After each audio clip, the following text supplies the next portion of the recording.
Hello friends, स्वागत है आपका आपके अपने लीगल चैनल सोच पर प्रहार में। मैं हूं एडवोकेट सनी शर्मा और दोस्तों आज की इस वीडियो में एक लेटेस्ट और लैंडमार्क जजमेंट पर मैं बात करने वाला हूं। यह जजमेंट अभी 2 दिन पहले 23 मार्च 2022 को दिया गया है और दोस्तों बहुत ही इंपॉर्टेंट जजमेंट है। हस्बैंड पक्ष के जो भी लोग हैं उनको ये जजमेंट को जरूर देखना चाहिए, क्योंकि दोस्तों यहां पर एक ज्वलंत मुद्दा जो कि यह आ रहा था कि क्या हस्बैंड पर सेक्शन 376 लगाया जा सकता है या नहीं। यानी कि दिल्ली हाई कोर्ट ने अभी हाल ही में जो मैरिटल रेप के मामले पर जजमेंट को रिजर्व किया है, उसी से रिलेटेड ये एक और जजमेंट अभी पारित हो गया 2 दिन पहले और यहां पर बहुत कुछ इस मामले में बताया गया है।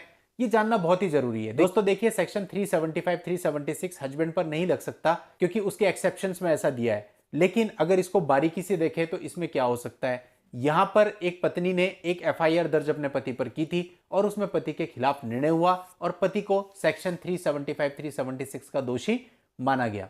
तो दोस्तों ये जजमेंट एक लैंडमार्क जजमेंट है और इसको आप सभी लोगों को अच्छे तरीके से जानना चाहिए, समझना चाहिए।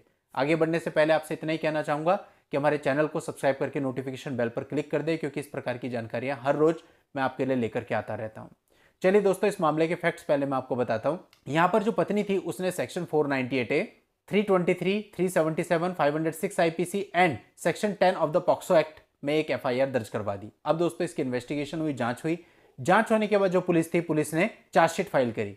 चार्जशीट में 498A, 354, 376, 506 IPC and section 5 MNI R/W section 6 of the POCSO act लगाया गया। अब दोस्तों इस मामले में जब चार्जेस फ्रेम हो गए उसके बाद जो पति था उसने हाईकोर्ट का दरवाजा खटखटाया। अब दोस्तों सबसे पहले हम समझ लेते हैं कि चार्जशीट में क्या लिखा गया था।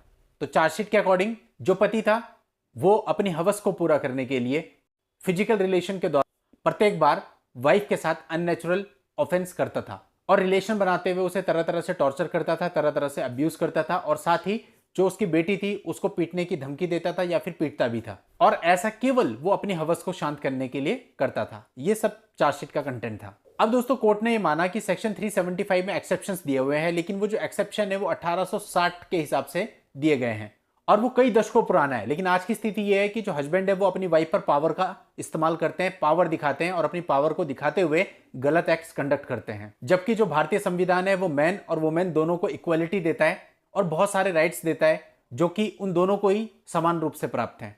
एक आदमी को केवल इसलिए एग्जेम्प्ट कर दिया जाए, इसलिए दोषमुक्त कर दिया जाए क्योंकि वो हस्बैंड है। ये इनइक्वालिटी है that destroys soul of the constitution which is right to equality. आप केवल हस्बैंड होने की वजह से आपको स्पेशल मेल प्रिविलेज या कोई लाइसेंस नहीं मिल जाता है कि आप बिल्कुल अमानवीयता का व्यवहार करें और कुछ भी ऐसे एक्ट कर दें, या आपको कोई भी क्राइम करने के लिए लाइसेंस नहीं मिल गया अगर आप हस्बैंड हैं। ये सारी दोस्तों कोर्ट की टिप्पणियां थी। कोर्ट ने पूरे मामले को बहुत ही अच्छे तरीके से देखा और बहुत बारीकी से एनालाइज भी किया है सेक्शन 375 को, और ये कहा है कि निर्भया केस के बाद उसके टर्म्स में चेंज हुआ है। उन टर्म्स की वजह से भी आज की स्थिति ये बनती है कि अगर एक व्यक्ति, चाहे वो हस्बैंड ही क्यों ना हो, अगर वो अपनी वाइफ के साथ गलत कर रहा है तो उसे केवल इस वजह से छूट नहीं मिल सकती क्योंकि वो हस्बैंड है, और कोर्ट ने यहां पर हस्बैंड को 376 का दोषी माना।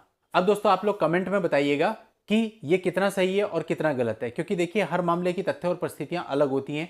आप एक कॉमन बात सभी मामलों के लिए नहीं कह सकते। कहीं पर पति प्रताड़ित है और कुछ मामलों में ऐसा भी है जहां पर पत्नी वास्तव में प्रताड़ित है।